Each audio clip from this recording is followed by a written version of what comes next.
다 함께 사도신경으로 신앙 고백하심으로 금요 저녁 예배를 하나님께 드리겠습니다. 전능하사 전지를 만드신 하나님 아버지를 내가 믿사오며 그 외아들 우리 주 예수 그리스도를 믿사오니 이는 성령으로 잉태하사 동정녀 마리에게 나시고 본디오 빌라도에게 고난을 받으사 십자가에 못 박혀 죽으시고 장사한 지 사흘 만에 죽은 자 가운데에서 다시 살아나시며 하늘에 오르사 전능하신 하나님 우편에 앉아 계시다가 저리로서 산자와 죽은 자를 심판하러 오시리라. 성령을 믿사오며 거룩한 공회와 성도가 서로 교통하는 것과 죄를 사하여 주시는 것과 몸이 다시 사는 것과 영원히 사는 것을 믿사옵나이다. 아멘. 하나님 아버지시여, 우리의 왕이시며 우리의 구원자 되신 하나님 아버지 앞에 함께 모여 주님의 은총과 은혜를 경배하기 원합니다. 이 시간 우리 중에 임하여 주시어서 하나님 향한 우리의 예배를 받아주시옵소서. 예수 그리스도의 이름으로 기도합니다. 아멘. 다 함께 찬양하겠습니다. 찬송가 108장 그 어린 주 예수 함께 찬양하겠습니다.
이 시간 우리가 마음을 합하여서 중보기도 하겠습니다.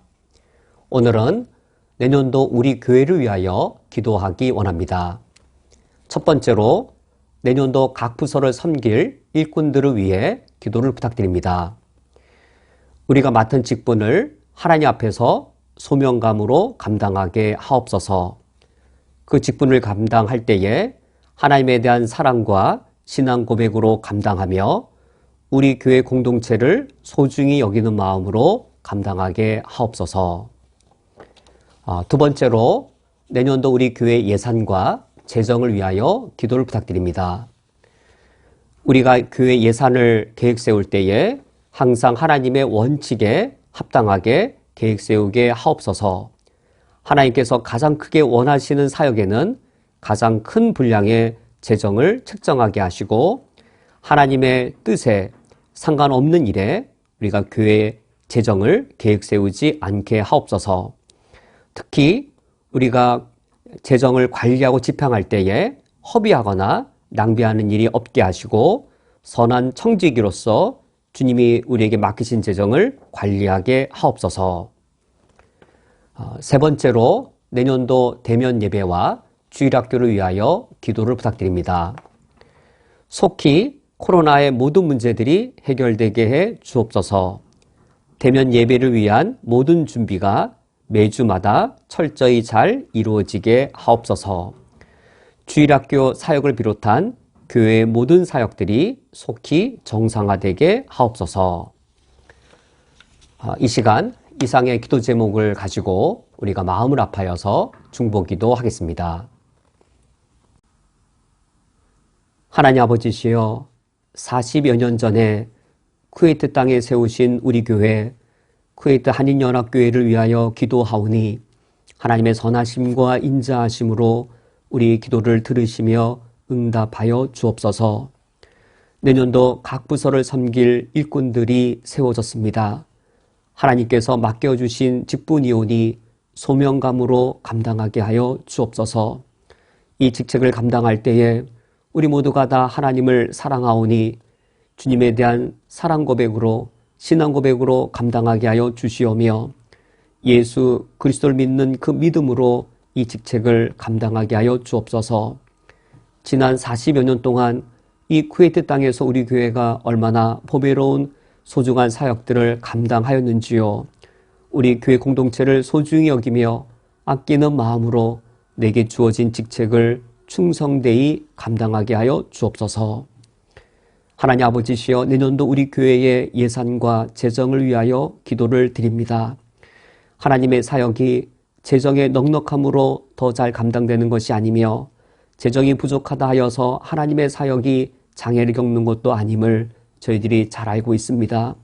우리가 바르게 아는 사실대로 바르게 믿게 하여 주시옵고 재정의 많고 적음에 의존하여 사역하는 것이 아니라 크시고 능하신 하나님을 믿는 우리의 믿음에 따라 하나님의 역사하심을 바라보고 바른 믿음으로 저희들이 주의 사역을 감당하게 하여 주옵소서. 우리가 예산을 계획 세울 때에 하나님의 뜻에 합당하게 예산을 계획 세우게 하여 주시기 원합니다. 하나님께서 가장 크게 원하시는 일에 우리들도 가장 큰 분량의 재정을 지출하게 하시며 하나님의 뜻이 없는 곳에 우리가 헛된 예산을 계획 세우지 않게 하여 주옵소서. 하나님이 시급히 원하시는 곳에 저희들도 시급히 재정을 지출하게 하여 주시오며 주님 보시기에 시급하지 않은 것에 저희들이 서둘러 일을 진행하지 않게 하여 주옵소서. 저희들이 하나님의 뜻에 합당하게 예산 계획을 세우며 집행한다면 예산의 많고 적음에 의지하는 것이 아니라 하나님의 능하심에 의해 내년도 우리 모든 사역이 능하게 될 줄로 믿습니다. 다만 저희들은 예산을 집행할 때에 허비하지 않게 하시고 낭비하지 않게 하여 주시어서 바른 시간에 바른 일에 대해 바른 분량을 집행함으로 청지기로서의 본분을 온전히 감당하게 하옵소서.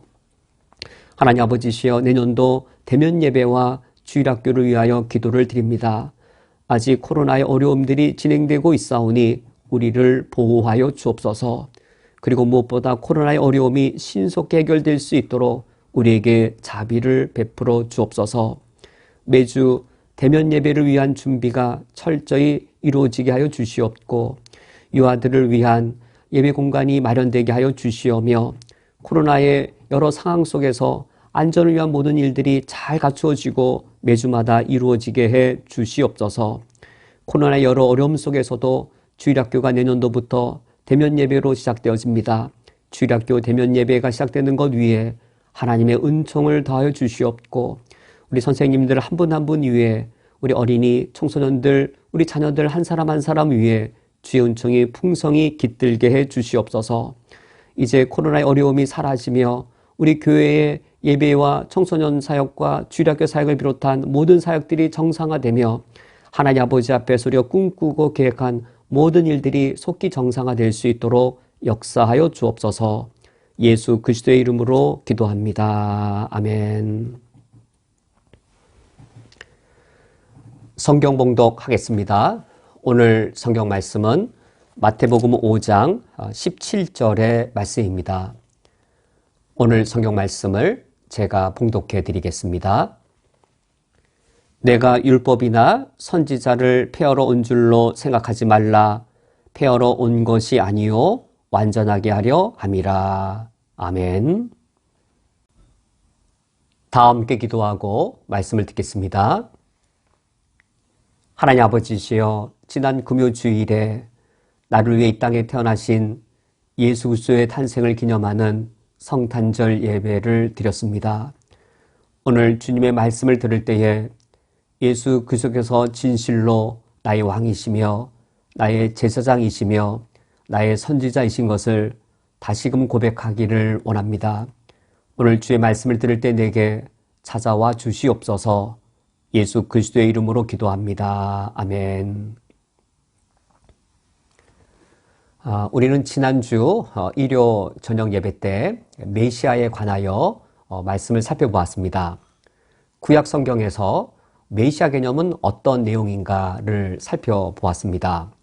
우리가 오늘은 구약 성경의 그 메시아 개념이 복음서에서 어떻게 구체화되는지를 보고자 합니다. 우리가 지난주 일요 저녁 예배 때 메시아 개념은 창세기에는 등장하지 않고 이제 출애굽기 이후에 메시아 개념이 처음 등장하는 것을 보았습니다. 메시아, 기름 부음을 받은 자란 뜻이지요. 출애굽기에서 보면 이 모세의 형인 아론이 처음으로 기름 부음을 받게 됩니다. 그러므로 아론이 기름 부음 받은 자, 그러니까 이제 메시아가 되는 것이죠. 아론이 기름 부음을 받음으로 대제사장으로 임명받게 됩니다. 그래서 아론은 제사장적 메시아의 모델이 됩니다. 그런데 출애굽기 이후에 계속 진행되는 말씀을 보면 이제 이스라엘이 왕국 시대가 될 때에는 사무엘이 사울에게 기름을 부어서 사울도 기름 부음 받은 자가 되고, 또 다윗에게 사무엘이 기름을 부어서 이제 다윗도 기름 부음 받은 자가 됩니다. 그러므로 출애굽기 이후에 이제 기름 부음 받은 자들이 등장하는데, 제사장으로 임명받는 사람도 이제 기름 부음을 받고, 이제 왕들도 기름 부음을 받습니다. 또 선지자도 기름 부음을 받은 경우가 있습니다. 그리하여 이 메시아, 구약시대의 메시아, 기름 부음 받은 자는 하나님의 아들이 아니라 인간들이었습니다. 이를테면 왕적 메시아의 모델은 다윗이라는 인간이었고, 선지자적 메시아의 모델은 모세라는 인간이었습니다. 모세와 같은 선지자적 메시아, 다윗과 같은 왕적 메시아, 아론과 같은 제사장적 메시아, 이런 메시아들이 이 복수로 존재하였고 공존하기도 했던 것이죠. 이런 메시아들의 역할은 무엇인가? 메시아들의 역할은 하나님과 그리고 신정국가 백성인 이스라엘 중간에 서서 중보자의 역할을 하는 것이었습니다. 신정국가란 하나님만을 왕으로 섬기는 나라인데, 첫 상태가 잘 유지되면 좋겠지만 이스라엘 백성들이 이제 첫 상태에서 범죄에 어긋나는 것이지요. 이때 하나님 편에서 선지자적 메시아가 이 하나님의 말씀을 가지고 하나님의 그 기준대로 그 죄악을 책망할 때에 다시 이스라엘 백성들이 본래 자리로 돌아올 수 있게 되는 것이죠. 본래 자리로 회복하고자 할 때 그들의 죄를 사하여야 되는데, 이때 이스라엘 백성의 이 죄인된 이스라엘 백성 편에 선 제사장적 메시아가 그들의 속죄를 위한 제사를 드리면서 하나님께 나아갑니다. 그리하여 깨어졌던 언약 관계 회복되고 하나님 관계가 다시 유지될 수 있게 되는 것이죠. 그래야 다시금 하나님의 통치를 받게 되어지는데, 그러한 하나님의 통치를 대리로 감당하는 것이 바로 왕적 메시아였습니다. 그러므로 이스라엘 나라가 하나님을 왕으로 섬기는 신정국가로 존속하고, 설령 그 관계가 깨어졌다 할지라도 다시 회복하기 위해서는 이제 왕적 메시아, 선지자적 메시아, 제사장적 메시아, 이 메시아들의 역할이 동시에 모두 다 필요했습니다. 이러한 구약의 메시아 개념이 우리가 복음서를 읽어보면 예수님께서 이 메시아의 모든 기능들을 홀로 다 수행하시는 것이죠. 복음서에서 그 사실을 우리에게 보여주고 있습니다. 우리가 마태복음을 읽고 또 누가복음을 읽고 나서 예수 그리스도가 바로 구약에 예언된 그 메시아이구나라고 우리가 확인하고 확신할 수 있게 된 이유는 우리가 복음서에서 바로 이런 구약의 메시아 개념을 예수님께서 완수하셨다라고 나타내고 있기 때문인 것이죠. 우리가 오늘과 그리고 다음 주 두 주에 걸쳐서 사복음서 중에 마태복음을 선택하여 우리가 함께 마태복음을 간략하게 보고자 합니다. 마태복음은 예수님이 어떻게 메시아이신가를 드러내고 있는가, 우리가 그것을 읽고자 합니다. 마태복음이 기록되어진 가장 중요한 목적이 바로 그것이지요. 예수 그리스도야말로 구약에 예언된 바로 그 메시아이십니다. 예수 그리스도가 이 왕적 메시아의, 제사장적 메시아의, 선지자적 메시아의 이 사역을 완수하셨으므로 예수 그리스도가 진정한 우리의 유일한 메시아이십니다. 이것을 주장하고 선언하기 위한 것이 마태복음의 가장 중요한 내용입니다. 우리가 마태복음을 읽으면서 물론 여러 이유와 또 목적과 동기로 읽을 수 있습니다. 마음이 외로울 때, 또 마음이 힘들 때, 여러 마음이 지칠 때, 이제 말씀을 통해 위로를 받기 위해, 다양한 하나님의 은혜를 누리기 위해 마태복음을 읽을 수 있겠고, 그것은 또 정당한 일이기도 합니다. 그런데 이것이 빠져서는 안 되는 것이죠. 우리가 마태복음을 읽고 지금 마태복음이 쓰여진 가장 중요한 목적, 예수 그리스도가 구약에 예언된 바로 그 메시아이시다란 이 가장 중요한 사실을 읽지 못한 채 우리가 다른 부분을 더 중시 여기고 다른 부분을 더 사랑해서 다른 부분만을 읽는다면 그것은 매우 유감스러운 일이 됩니다. 우리가 오늘은 그리고 다음 주에 걸쳐서 마태복음은 어떻게 예수님이 그리스도가 되셨다라고 우리에게 알려주는가, 우리가 그 사실을 읽고자 합니다. 그러면 이 마태복음은 예수님을 왕적 메시아, 지상적 메시아, 선지자적 메시아로 물론 다 말씀해주고 있는데 그 중에서 어떤 부분을 더 부각시키고 있는가, 어떤 부분을 더 대표적으로 말하고 있는가. 우리가 마태복음을 읽어보면 마태복음에서는 예수님을 왕으로 오신 메시아라고 우리에게 가장 예수님의 두드러진 모습을 나타내주고 있습니다. 그러므로 마태복음을 읽어보면 당연히 왕적 메시아의 모습이 부각되고, 그렇다고 하여서 예수님의 선지자적 역할이나 제사장적 역할이 가볍게 다뤄지거나 좀 더 적은 분량으로 다뤄진다는 것은 전혀 아닙니다. 가장 기본적으로 예수님을 누구로 소개하면서 예수님의 메시아 되심을 말하는가?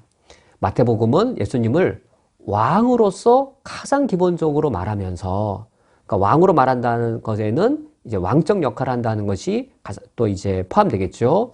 왕으로 오신 예수 그리스도께서 선지자적 역할도 감당하시고 그 왕이 제사장적 역할도 감당하셔서 선지자 왕, 제사장 왕이신 것을 드러내심으로, 그러므로 예수 그리스도가 구약에 예언된 우리의 메시아다라고 우리에게 선언해주고 있습니다. 그래서 우리가 마태복음을 이제 읽어 나갈 때에 마태복음은 예수님을 왕으로 오신 분이라고 기본적으로 선언하고 있으면서 이제 우리가 그 사실을 먼저 이제 주목해야 되겠죠.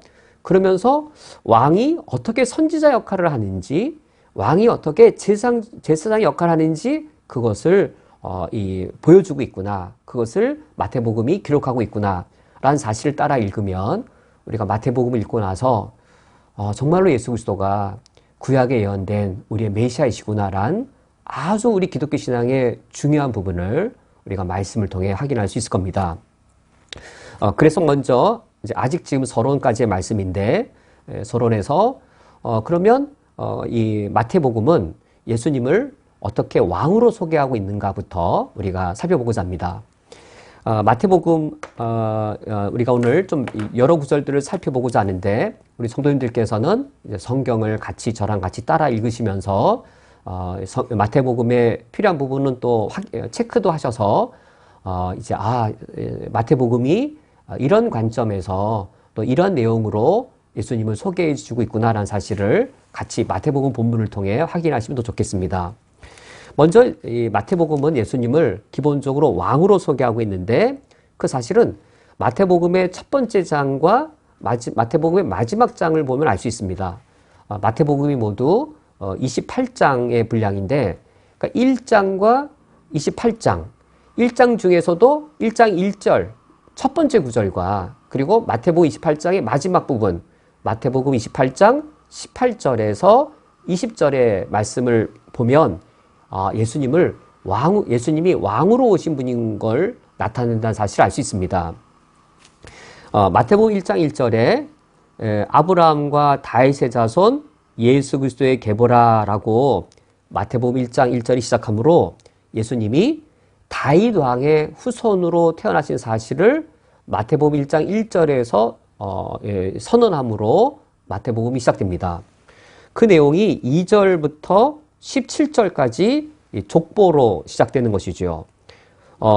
특히 1장 6절에 보면 이새는 다윗 왕을 낳으니라 라고 하여서 다윗에 대해서만 왕이라고 소개하고 있고 그리고 이 족보가 17절에서 요약되기를 그런즉 모든 대수가 아브라함부터 다윗까지 14대요 다윗부터 바벨론으로 사로잡힐 때까지 14대요 바벨론으로 사로잡혀간 후부터 그리스도까지 14대더라 라고 하여서 예수의 족보를 이처럼 요약해 주므로 예수님이 다윗 왕의 후손으로 오신 사실을 소개하는 것이 마태복음의 시작입니다. 그러면 이 마태복음이 어떻게 끝나는가?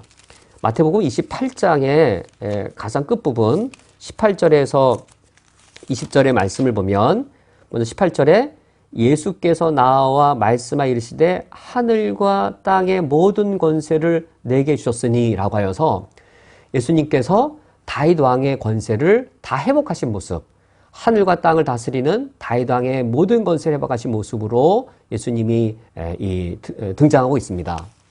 이제 이 28장 부분은 또 다음 주에 더 자세히 살펴보도록 하고 지금 요점은 이겁니다. 마태복음이 시작하고 끝날 때 예수님께서 다윗 왕의 후손으로 오신 것으로 시작하여서 다윗 왕가를 회복하고 다윗의 왕권을 지신 하늘과 땅에 있는 모든 권세를 지신 그 왕의 모습으로 끝나는구나. 그리하여 마태복음은 예수님을 왕으로 오신 분인 사실을 드러내어주고 있구나라는 사실을 우리가 확인할 수 있습니다. 또 한 가지 사실은 이제 마태복음 2장입니다. 마태복음 2장에서 예수님을 누구라고 소개하냐면 이제 동방박사들이 이제 등장합니다. 그러면서 2장 2절 말씀에 동방박사들이 이렇게 말합니다. 유대인의 왕으로 나시니가 어디 계시냐? 마태복음 1장에서는 예수님을 다윗 왕의 후손이라고 소개하였고 이제 마태복음 2장에 가서는 동방박사들의 입을 통해서 다윗 왕의 후손을 유대인의 왕으로 나시니 유대인의 왕이라고 소개하고 있습니다. 1장과 2장 모두 그러니까 마태복음이 시작하는 1장과 2장 모두 이처럼 예수님께서 유대인의 왕으로 태어나신 왕으로 오신 메시아이신 것을 먼저 소개하고 있는 것이죠. 이것이 마태복음 끝부분 이제 28장 앞에 27장에 가서도 예수님을 왕으로 소개하고 있는데 그것은 이 장면입니다. 마태복음 27장은 예수님께서 십자가에 달려 돌아가시는 그 현장입니다.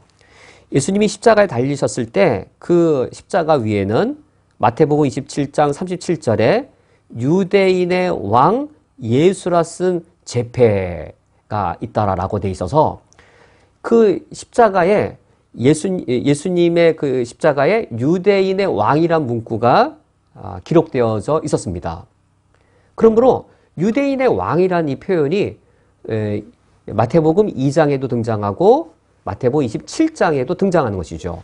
마태복음 27장에서는 십자가 현장에서 예수님을 유대인의 왕으로 죽으신 분으로 그리고 마태복음 28장, 이거 부활의 현장입니다. 부활의 현장에서는 다윗 왕권을 회복하신 그런 왕으로 예수님을 소개하고 있습니다.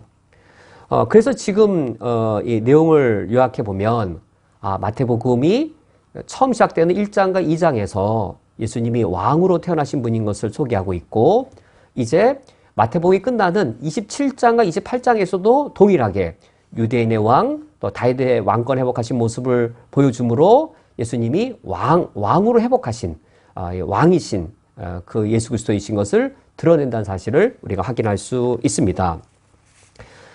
서론의 말씀을 마치면 이처럼 마태복음은 예수님을 왕으로 오신 메시아로 소개하는 것으로 가장 기본을 삼고 있습니다.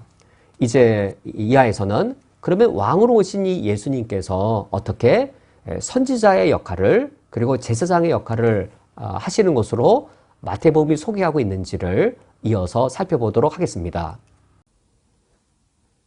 마태복음은 예수님께서 이 땅에 왕으로 오신 메시아라는 사실을 가장 기본으로 하여 예수님을 소개하고 있습니다. 마태복음 1장에서는 예수님은 다윗 왕의 후손으로 오셨다라고 소개하고 있고 마태복음 2장에서는 동방 박사들의 입을 빌어 유대인의 왕으로 오셨다라고 소개하고 있습니다.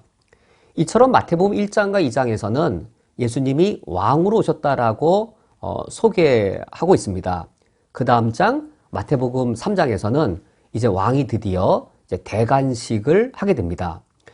마태복음 3장의 내용은 예수님이 요단강에서 세례요한에게 세례받으시는 장면인데 이 장면이 마치 왕이 대관식을 치르는 장면으로 이제 성경은 묘사하고 있습니다. 마태복음 3장의 결론이 이제 끝절 17절인데 예수님께서 세례요한에게 세례받고 물에서 올라오실 때 하늘에서 소리가 납니다. 그 소리가 바로 17절에 하늘로부터 소리가 있어 말씀하시되 이는 내 사랑하는 아들이요 내 기뻐하는 자라 하시니라. 이 말씀 내 사랑하는 아들이요 내 기뻐하는 자라라는 이 시편의 말씀은 이스라엘에서 이제 왕이 새롭게 등극하면서 대관식을 할 때 그때 읽게 되어지는 이 시편의 구절이었습니다. 내 사랑하는 아들이요 내 기뻐하는 자라. 왕의 대관식 때 읽어지는 그 시편의 말씀이 하나님께서 하늘로부터 직접 하나님의 음성으로 들려지므로 이제 예수님께서 메시아로 등극하시는 것, 이스라엘의 왕으로 대관식을 치르시는 것이라고 말해주고 있는 것이죠. 마태복음 1장과 2장 예수님이 왕으로 오신 사실을 말하고 있고 마태복음 3장 예수님이 세례요한에게 세례받으심으로 이제 대관식을 행하십니다. 그 왕이 그 다음 장 마태복음 4장에서는 이제 백성들에게 자신의 모습을 처음 보이게 됩니다. 마태복음 4장 17절 말씀에 이때부터 예수께서 비로소 전파하여 이르시되 회개하라 천국이 가까이 왔느니라 하시더라. 대관식을 치르신 이 새로운 왕인 예수님께서 이제 백성들에게 자신의 왕의 모습을 처음 나타내게 됩니다. 이 당시는 다윗 왕가가 이제 무너진 때였습니다. 다윗 왕가가 무너질 때에 다윗 왕가의 후손이 와서 새 왕이 되었다는 말은 무슨 말인가요? 왕의 출현은 나라의 재건, 나라의 설립을 의미하는 것이었습니다. 다윗 왕가가 무너진 그때에 유대인의 왕으로 오신 예수님이 이제 왕으로 대관식을 치르고 백성들에게 자신의 모습을 처음 나타냅니다. 이런 왕의 출현은 왕 한 사람이 출현한 것을 나타내는 것이 아니라 이제 그 왕의 나라가 새로운 나라가 세워지는 것을 보여주는 것이죠. 회개하라 천국 하나님 하늘나라죠. 회개하라 천국이 가까이 왔느니라. 회개하라 하늘나라가 가까이 왔느니라라는 그 선포와 더불어 왕이 백성들 앞에 나타납니다.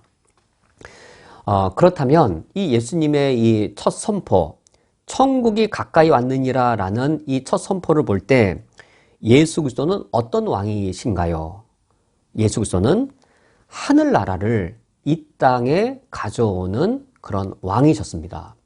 이 땅에 세속적인 그런 나라를 세우는 그런 왕이 아니라 하늘나라를 이 땅에 가져오는 왕이라고 그 자신을 소개하십니다. 여기까지가 이제 예수님이 자신을 왕으로 나타내시는 마태복음의 앞부분의 내용입니다. 마태복음 1장, 2장, 3장, 4장까지 내용을 보면 이제 예수님이 왕으로 이제 오시는 것이죠. 마태복음 1장 다윗 왕의 후손, 마태복음 2장 이 동방 박사들의 입을 빌어서 유대인의 왕, 마태복음 3장 예수님이 왕으로 대관식을 치르심으로 등극하심, 마태복음 4장 왕이 백성들 앞에 처음으로 자신을 드러내면서 그러니까 왕의 출현, 그러면서 하늘나라를 가져오는 왕으로 자신을 나타내시는 것. 여기까지가 이제 마태복음 4장까지의 내용입니다. 이제 마태복음 5장 이하에서는 이제 왕이 활동을 하십니다. 비로소 이제 왕이 활동을 하시는데 마태복음은 왕의 활동을 크게 둘로 나누고 있습니다. 첫 번째가 예수님의 말씀으로 사역하시는 내용들입니다. 그래서 마태복음을 읽어보면 계속해서 설교만 나옵니다. 5편의 긴 설교가 있습니다. 왕의 말씀하시는 사역, 왕의 말씀 사역이 나오고 마태복음에서 예수님이 설교를 하신 다음에는 기적들만 잇따라 나옵니다. 그러니까 그것이 5번 반복되는 것이죠. 예수님의 말씀, 예수님의 기적을 행하심, 또다시 예수님께서 말씀 사역을 하시고 또 기적을 행하시는 것. 이와 같이 말씀과 기적을 행하시는 것이 5쌍이 나오고 있습니다. 우리가 그 중에서 이제 한 가지씩만 오늘 살펴보고자 합니다. 왕의 권세 있는 말씀의 사역, 그리고 이어지는 왕의 능력 있는 기적을 행하시는 사역, 이 둘을 나누어서 보도록 하겠습니다. 먼저 왕의 권세 있는 말씀, 마태복음 5장에서 7장. 마태복음을 읽어보면 설교가 5개가 나오는데 마태복음 5장, 6장, 7장 이 산상수훈은 그 5편의 마태복음의 설교 중에 첫 번째 설교에 해당되어집니다. 이 왕의 말씀에는 이제 권세가 있는 말씀이었습니다.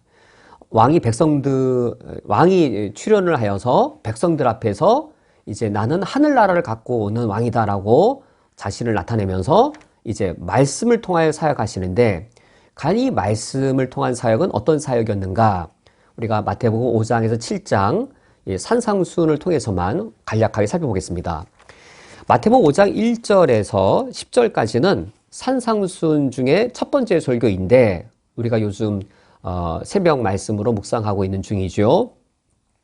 예수님께서 팔복의 말씀을 통해서 이제 심령이 가난한 자, 애통하는 자, 온유한 자, 의에 줄이고 목마른 자, 긍휼히 여기는 자, 마음이 청결한 자, 화평하게 하는 자, 의를 위하여 박해를 받는 자, 이들이 천국이라고 예수님이 팔복의 말씀을 통하여 소개해 주십니다.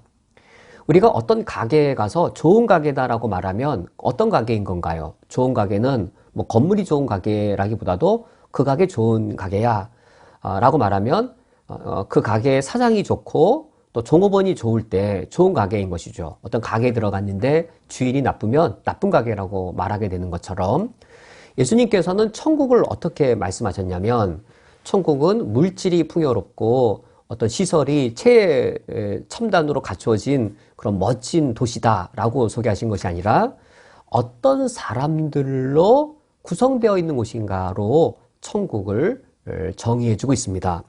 천국은 심령이 가난한 자, 애통하는 자, 온유한 자, 이와 같은 사람들로 이루어진 곳이 바로 천국이다. 내가 이 땅에 하늘나라를 갖고 온 왕인데 내가 다스리는 그 나라는 이런 사람들로 구성된 나라다라고 천국을 소개하고 있습니다. 우리가 천국을 소개할 때 그러면 좋은 나라로, 좋은 사람들로 구성되어져 있는 그런 나라라고도 우리가 이제 알아들을 수도 있겠지만, 또 하나 중요한 것은 그 나라가 정말 천국이 되려면 그 법을 보아야 알 수 있겠죠. 어떤 법으로 다스려지는 나라인가, 어떠한 사람들로 구성된 나라인가 못지않게 중요한 요소는 어떠한 법이 다스리는 나라인가, 그 사실이 천국인지 아닌지를 알려주는 기준이 될 것입니다. 그 내용들이 이제 17절 이하부터 상당히 긴 분량으로 진행되어집니다. 우리가 오늘 읽은 본문 내가 율법이나 선지자를 폐하러 온 줄로 생각하지 말라. 폐하러 온 것이 아니요 완전하게 하려 함이라 라고 하여서 이제 우리가 구약 성경을 읽어보면 이 율법을 하나님이 언제 처음 주시냐면 이스라엘 나라를 세우실 때 율법을 처음 주십니다. 출애굽기 19장에서부터 24장 하나님께 이스라엘 백성들에게 율법을 주시는데 이스라엘 나라를 신정국가를 세우기 위해서 모세를 통하여 율법을 처음 주셨습니다. 율법을 주심으로 하나님의 나라를 세우신 것이었죠. 이제 예수님께서 그 율법에 대해 말씀하시는 것이죠. 내가 이 구약의 율법, 이스라엘 나라가 하나님의 신정국가가 되도록 역할을 했던 그 율법을 폐하러 온 것이 아니다. 오히려 완전하게 하러 왔다라고 말씀하시면서 그 완전하게 하신 것을 보여주는 것이 이제 21절 또 27절에서 우리가 알 수 있습니다. 그 완전케 한다는 게 무엇인가? 법을 완전케 한다는 것이 무엇인가? 어떤 나라에 있어서 우리가 가장 대표적인 그러니까 그 나라의 성격을 알 수 있는 대표적인 법, 이를테면 살인하지 말라, 간음하지 말라 이런 법을 통해서 우리가 그 나라의 성격을 알 수 있을 겁니다. 어떤 나라에 갔더니 그 나라 국민이 다른 외국 여자를 겁탈해도 간음이 아니다라고 말하면 우리가 사실 아랍 세계에 와서 그런 걸 경험하지요. 뭐 이런 게 다 있어? 되게 당혹스럽고 이런 법은 진짜 이런 법을 갖고 있는 이런 나라는 제대로 된 나라가 아니다라고 우리가 알 수 있죠. 우리가 살인하지 말라. 살인이 누군가에게 적용되고 누군가에게 적용되지 않는다면 이건 무슨 나라가 이런 나라가 있나? 되게 당혹스러울 겁니다. 우리 인간 사회의, 인간 나라의 가장 대표적인 이 법, 살인하지 말라, 간음하지 말라란 이 법. 예수님께서, 이제, 구약 성경에도 있었죠. 이 구약 성경에도 있는 이 법을 폐하러 오신 것이 아니라 그 법을 완전케 하러 오셨는데 그 법의 완전함이 무엇인지를 이제 21절에서는 이 살인하지 말라라는 법에 대한 해석을 통해서 가르쳐 주시고 27절에서는 간음하지 말라라는 이 법의 해석을 통해서 그 완전함을 나타내 주십니다. 21절에서 보면은 이제 옛사람에게 말한 바 살인하지 말라 누구든지 살인하면 심판을 받게 되리라 했다는 것을 너희가 들었으나 라고 할 때 이 옛사람은 누구냐면 이스라엘 민족의 조상들, 그러니까 출애굽기 때 처음 십계명을 받았던 이스라엘의 조상들을 가리킵니다. 그 사람들 옛사람이라고 말한 것이죠. 그러면서 22절 말씀에 나는 너희에게 이르노니 형제에게 노하는 자마다 심판을 받게 되고 형제에 대하여 나가라 하는 자는 공회에 잡히게 되고 미련한 놈이라 하는 자는 지옥불에 들어가게 되리라 라고 말씀하셔서 구약시대에 모세를 통하여 출애굽 후 이스라엘 조상에게 주어졌던 그 율법에 대해 예수님이 이제 그 법을 완전케 하는 해석을 하십니다. 예수님의 해석에 따르면 살인은 살인 도구가 손과 팔, 무기만이 아니라 혀와 입으로도 살인을 할 수 있고 이런 살인은 인격을 죽이더라도 살인이다라고 예수님이 해석을 하십니다. 그러므로 구약의 율법을 완전하게 하십니다. 27절에 또 간음하지 말라 했다는 것을 너희가 들었으나 28절에 나는 너희에게 이르노니 음욕을 품고 여자를 보는 자마다 마음에 이미 간음하였느니라 라고 예수님이 선포하시므로 간음이 단지 육체적인 경우만 간음이 아니라 내면의 내적인 음욕이 간음이라고 예수님께서 해석하시므로 제7계명을 완전하게 하십니다. 이게 법인 나라인 겁니다. 하늘나라란 어떤 나라인가? 이 법이 지켜지는 나라입니다. 이 수준으로 의가 지켜지는 나라입니다. 이 수준으로 도덕성이 유지되는 나라입니다. 하늘나라란 바로 이런 나라를 가져온 왕이다라고 예수님이 자신을 소개하십니다. 그러므로 예수님은 어떤 왕이고 어떤 나라를 가져오실 것인가? 내면적인 도덕적 통치를 하는 왕, 단지 몸의 외형적인 것만 통제하는 것이 아니라 내면까지도 도덕적 통치로 다스리는 왕이신 것, 나는 그런 나라를 세우러 왔다라고 예수님께서 나타내십니다. 이런 말씀이 이제 마태복음 5장, 6장, 7장에 이어지는 산상 설교였습니다. 이 산상설교의 말씀을 통해서 예수님은 결국 나는 어떤 왕이고 어떤 나라를 가져올 것이며 이제 장차 십자가의 죽음과 부활로 어떤 나라를 설립하실 것인지를 이제 드러내 주신 것이죠. 그러니까 왕이 백성들에게 첫 모습을 보이면서 이제 자신이 가져올 하늘 나라를 이와 같이 소개하시고 알리셨습니다. 이 말씀을 마치셨을 때 왕의 이런 선포를 들은 백성들의 반응은 어떠했는가? 이제 산상순이 끝나는 마지막 7장 28절, 29절의 말씀인데 7장 28절과 29절 말씀을 읽어드리면 예수께서 이 말씀을 마치심에 무리들이 그의 가르침에 놀라니 이는 그 가르치시는 것이 권위 있는 자와 같고 그들의 서기관들과 같지 아니함 일러라. 왕의 권세 있는 말씀에 백성들이 놀라게 됩니다. 이런 권위 있는 말씀을 전하는 왕의 모습, 이런 왕의 모습은 누구의 모습이겠는지요? 마태복음을 읽을 때 이런 왕의 모습, 왕이 백성들에게 이런 법을 선포하고 이 완전한 법을 알려주는 이런 왕의 모습을 볼 때에 유대인들, 구약의 메시아 개념에 아주 익숙했던 유대인들은 이런 왕이신 메시아를 어떤 메시아라고 즉각 연상하게 되었겠는지요. 지금 이 마태복음에 지금 마태복음 5장에서 살인하지 말라, 그리고 간음하지 말라, 너희들이 옛사람에게는 이렇게 너희가 들었거니와 라고 하시면서 예수님이 가르치는 모습을 들을 때에 연상되는 인물이 있습니다. 바로 모세입니다. 신명기에서 하나님이 예언하시기를 모세와 같은 선지자를 장차 내가 보내겠다.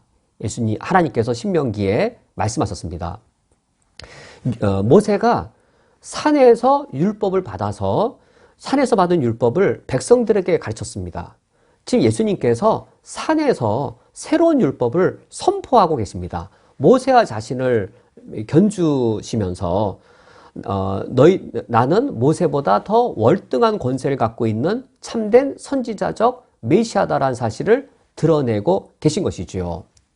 그러므로 구약의 메시아 개념에 익숙하고 그리고 또 모세와 같은 선지자가 올 것이라고 모세와 같은 선지자적 메시아를 기다렸던 유대인들이라면 이제 마태복음 말씀을 읽고 산상수훈의 말씀을 읽고 예수님이 왕으로 오셨는데 선지자적 메시아로 오셨다는 사실을 금방 쉽게 알 수 있는 것이죠. 뿐만 아니라 마태복음의 이 구성 자체가 5편의 설교가 있습니다. 모세 오경이 있듯이 마태복음에서는 예수님께서 5편의 설교를 행하시는 모습을 통해서 이 예수님이 이 선지자적 메시아로서 역할을 하신다는 사실을 이제 아주 충분히 쉽게 깨달아 알게 하고 있습니다. 지금 말씀을 맺으면 마태복음에서는 예수님을 왕으로 오신 분으로 소개하고 있는데 그 왕이 백성들 앞에 처음 등장해서 왕의 말씀하시는 것을 보았더니 그 왕의 말씀은 모세와 같은 선지자적 메시아의 모습이었다라는 사실을 우리가 확인할 수 있습니다. 이제 예수님의 왕의 사역 두 번째 능력으로 기적을 행하시는 사역을 살펴보도록 하겠습니다. 그 본문은 마태복음 8장과 9장입니다. 마태복음 5장, 6장, 7장 이 산상설교에서는 예수님이 말씀으로 왕의 사역을 행하신 것이었다면 이제 산에서 내려오신 후 8장과 9장에서는 왕이 능력으로 기적을 행하시는 사역이 이어지게 됩니다. 8장, 9장에서 능력으로 기적을 행하신 사역이 이루어졌다면 그럼 10장에서는 어떤 사역일까요? 10장에서는 두 번째 마태복음에서의 예수님의 설교가 이어집니다. 이것이 마태복음의 구조입니다. 우리가 마태복음 오늘 10장까지만 살펴보도록 하겠습니다. 마태복음 5, 6, 7장의 산상설교, 그리고 8장, 9장의 기적의 사역들, 그리고 10장에서 두 번째 설교로 이어지는 부분까지 우리가 살펴보도록 하겠습니다.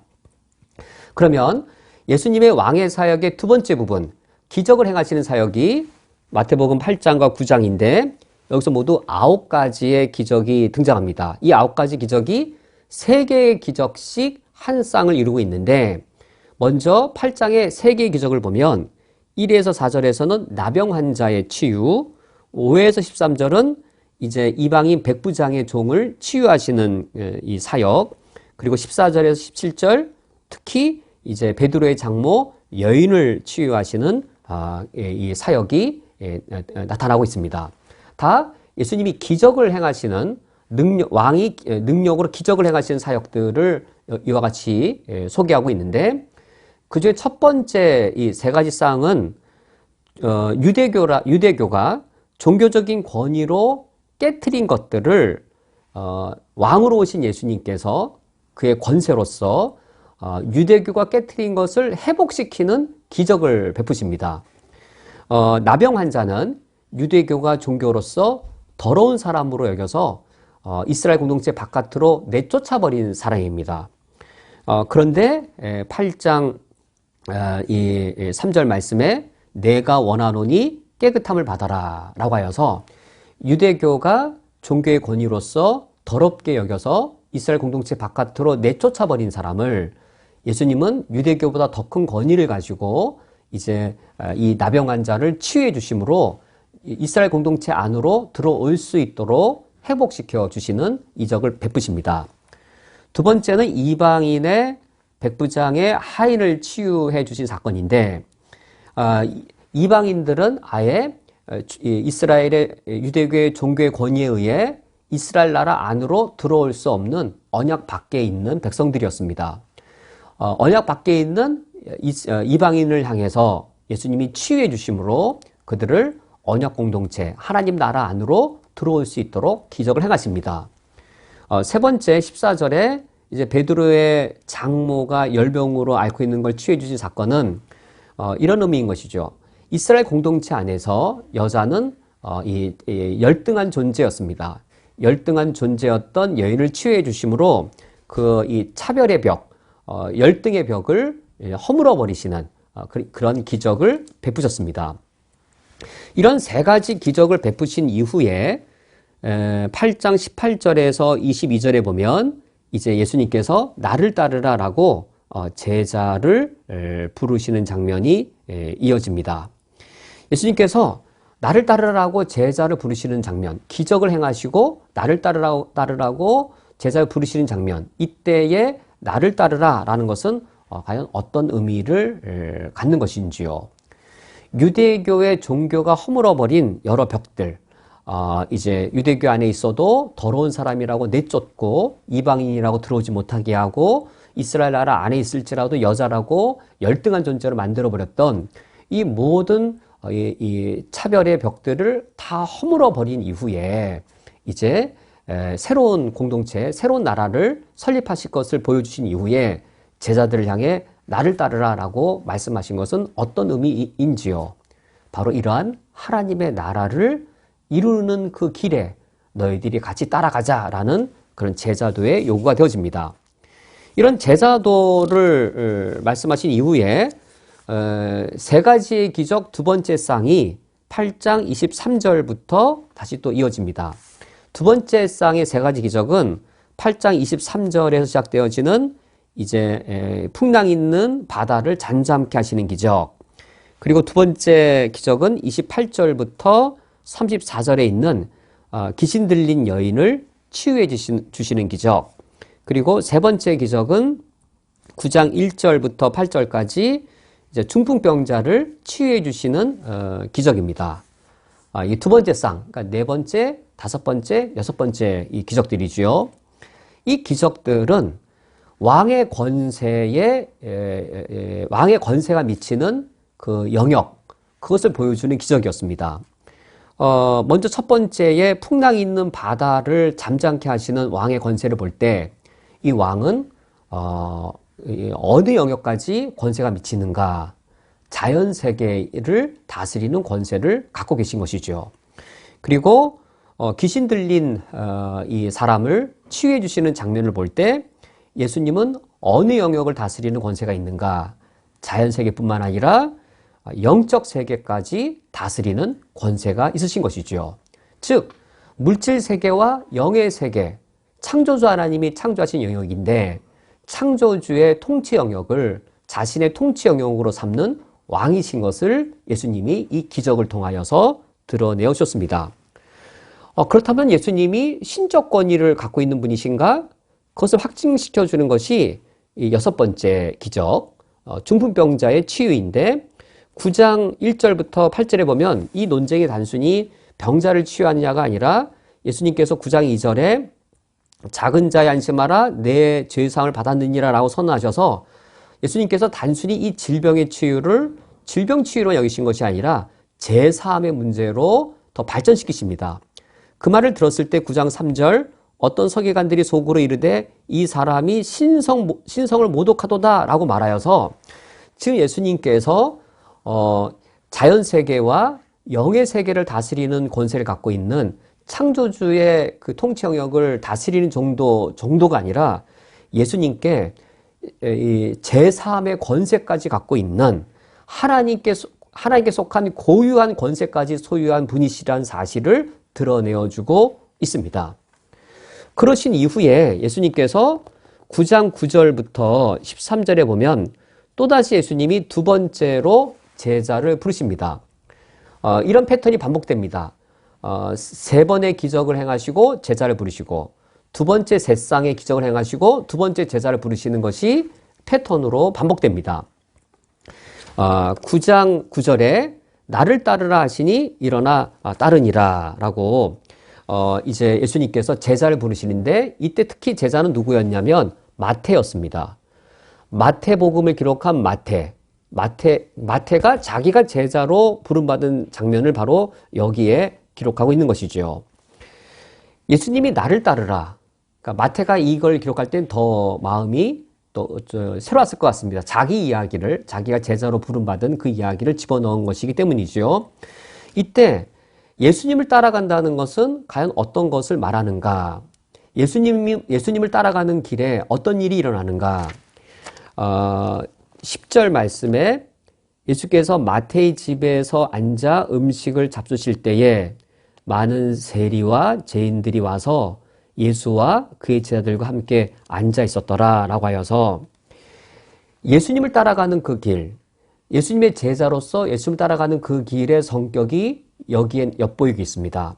예수님께서 그 당시 죄인으로 여겨져서 경멸받고 멸시받았던 그런 세리들과 죄인들을 더불어 초대하시고 그들과 어울리시는 죄인들을 위하여 죄인들의 구원주로 오신 메시아이신 것을 이처럼 눈에 보이도록 예수님이 나타내신 것이지요. 그리하여 논쟁이 일어납니다. 이 11절에 바리새인들이 보고 그의 제자들에게 이르되 어찌하여 너희 선생은 세리와 죄인들과 함께 잡수시느냐? 논쟁이 일어날 때에 예수님께서 이렇게 답변하십니다. 건강한 사람에게 의사가 필요하겠느냐? 건강한 사람에게는 의사가 필요 없고 병든 자에게라야 의사가 필요하다라고 말씀하시면서 13절 말씀에 너희는 가서 내가 긍휼을 원하고 제사를 원하지 아니하노라 하신 뜻이 무엇인지 배우라. 나는 의인을 부르러 온 것이 아니요 죄인을 부르러 왔다라고 말씀하셔서 우리가 예수님의 제자로 예수님을 따라간다 했을 때 어떤 하늘나라를 추구하고 그리고 어떤 나라를 바라보는 자인지에 대해 이제 알려주고 계십니다.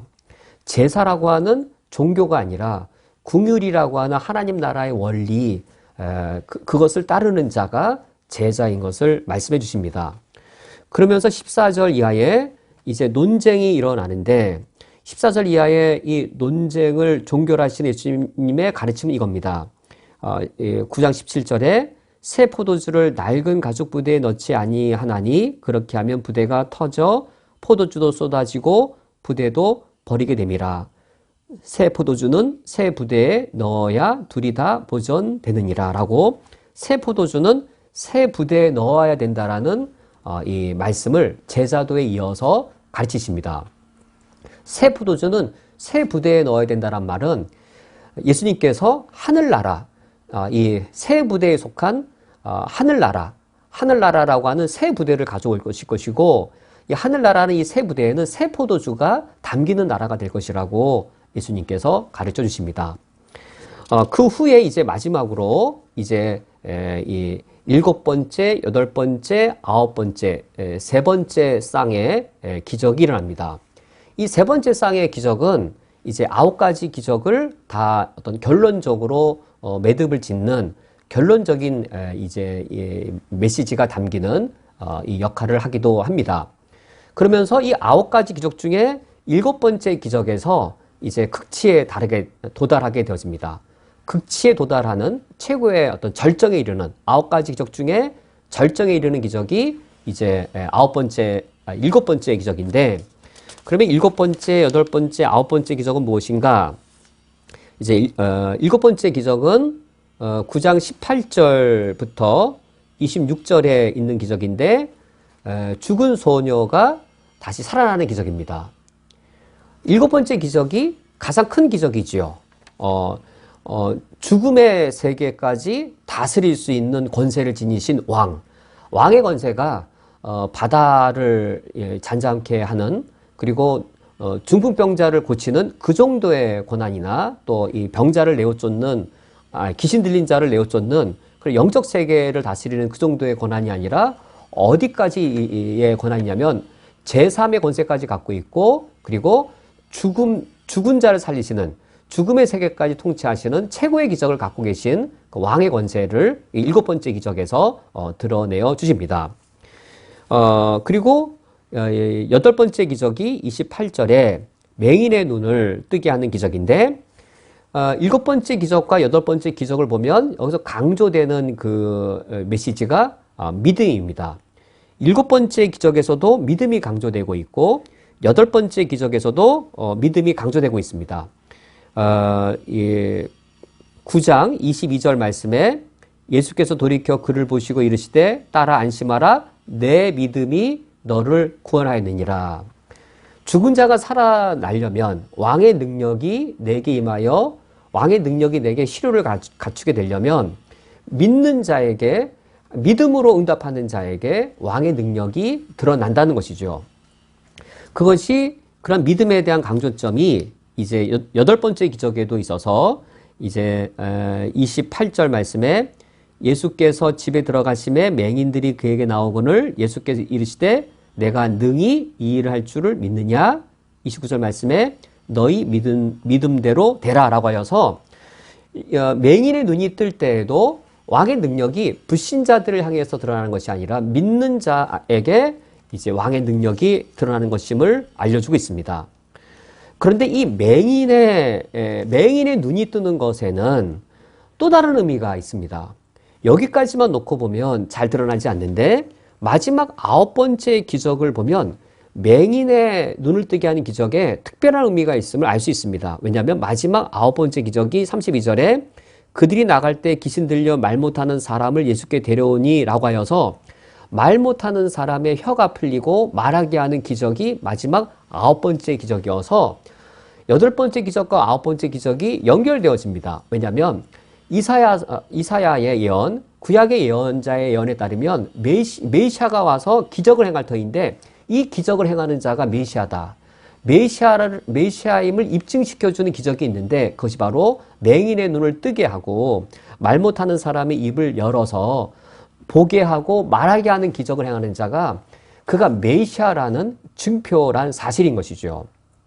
그러므로 7번째, 8번째, 9번째의 이 기적이 전체 9가지의 기적을 어떤 결론 지어주고 어떤 이제 강조해주는 그런 성격을 갖고 있죠. 7번째 기적에서 죽음의 권세까지 다스리는 최고의 권세가 드러나고 그러면서 이 왕은 이 기적을 일으키신 이 왕은 구약에서 예언된 메시아라는 사실을 더욱더 드러내어 주게 됩니다. 이 왕의 권세를 누리려면 믿음이 필요하다는 사실을 또 더불어 알려주고 있습니다. 그럼 이러한 능력을 행하는 이 메시아, 어떤 이 능력을 행하는 왕, 어떤 메시아의 모습이겠는지요. 이와 같이 능력을 행하는 왕의 모습을 볼 때 이스라엘 백성들, 유대인들은 누구를 떠올리게 되었겠는지요? 우리가 좀 뒤에 마태복음 17장에 변화산상이 나타난 모습을 통해서 유추해 볼 수 있는데, 마태복음 17장 3절 말씀에 그때의 모세와 엘리야가 예수와 더불어 말하는 것이 그들에게 보이거늘, 변화산상에서 예수님 옆에 모세와 엘리야가 있었습니다. 모세와 엘리야, 이 모세와 같은 선지자를 하나님께서 메시아로 보내실 것이라고 말씀하셨고, 엘리야는 유대인들에게 능력의 종 엘리야였습니다. 지금 이 마태복음 8장과 9장 이 두 장에서 이 9가지의 기적을 볼 때 예수님은 누구인가? 모세와 같은 선지자, 모세도 능력을 베풀어서 이스라엘 백성들 구원해냈죠. 10가지 재앙이라고 하는 하나님의 기적을 행하였고, 그리고 홍해바다를 가르는 능력을 행하였고, 반석을 쳐서 물이 나오게 하는 기적을 행하는 그런 능력의 선지자가 모세였고, 엘리야는 이스라엘 백성들에게 가장 이 능력 많은 이 선지자로 가장 대표적인 선지자였습니다. 이 과부의 죽은 아들을 살려내는 그런 능력의 종 엘리야였습니다. 그러므로 지금 이 마태복음 5장, 6장, 7장 하나님의 율법을 선포하는 선지자적 메시아이며 8장, 9장 능력을 행하는 메시아라는 사실, 선지자적인 메시아라는 사실을 드러내주고 있는 것이죠. 그러므로 이 마태복음은 예수님께서 왕으로 오신 메시아이신데, 왕으로 오신 메시아의 말씀을 들어보고 그 왕의 능력 행하는 모습을 보았더니 구약에 능력 있는, 그리고 율법을 선포하고 가르치는 선지자적 메시아이시다라는 사실을 이와 같이 드러내어주고 있습니다. 이와 같이 9가지의 기적을 행한 후에 또다시 두 번째 설교가 이어집니다. 마태복음의 구조가 그러하죠. 설교가 있고 이 능력을 행하고 이어지는 것이 설교인데, 어떤 설교냐면 마태복음 10장 1절에 예수님이 12제자를 부르신 후 더러운 귀신을 쫓아내며 모든 병과 모든 약한 것을 고치는 권세를 주셨다라는 말씀으로 이어지면서, 이제 마태복음 10장 2절 이하에서는 제자도에 관한, 제자를 파송하시는 것에 관한 설교가 이어집니다. 그리하여 마태복음 10장이 또 구조적으로 8, 9장과도 연결되어지죠. 마태복음 8, 9장에서도 3개의 기적이 있고 그 다음에 제자도가 있습니다. 두 번째 3개의 기적이 있은 후 두 번째 제자도의 말씀이 나옵니다. 그리고 9장에서 3개의 기적이 있은 것으로 끝납니다. 이어지는 제자도의 설교가 10장에서 긴 설교로 나오고, 이것이 마태복음 전체의 두 번째 설교가 되기도 합니다. 우리가 예수님을 나의 구주로 우리가 고백하고, 우리가 지난 금요주일은 우리 구주로 태어나신 예수 그리스도의 탄생을 기념하기 위해 성탄절 예배를 드렸습니다. 우리가 진정으로 예수님을 나의 구주로 고백한다면 거기에는 제자도가 따라오는 것이지요. 예수님을 믿지 않는 사람들에게는 단순히 기쁨의 축제에 불과하겠지만, 예수님을 나의 구주로 고백하는 우리들이 예수님의 탄생을 기념한다 했을 때에는 나를 따라오라라고 하는 예수님의 그 제자로의 부르심, 거기에 응답하는 것이 진정으로 성탄을 기뻐하고 예수님의 탄생을 기념하는 것에 마땅하게 포함되는 내용이 되겠습니다. 10장의 말씀을 간략히 살펴보고 이제 오늘 말씀을 맺으면, 이제 예수님께서 그 10장 2절 이하에 이제 12제자를 부르시고 10장 5절에 그들을 이제 파송하십니다. 이들을 파송하시면서 예수님께서는 왕의 권세를 그들에게 부여해 주십니다.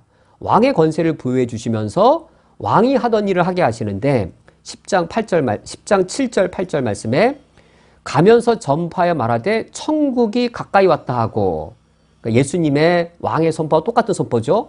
천국이 가까이 왔다는 말은 왕이 왔다는 말이죠. 왕의 출현이 나라의 도래를 말하여서 천국이 가까이 왔다는 말은 좋은 세상 되었다는 말이 아니라 왕이 왔다는 말과 결국 같은 말인 것이죠.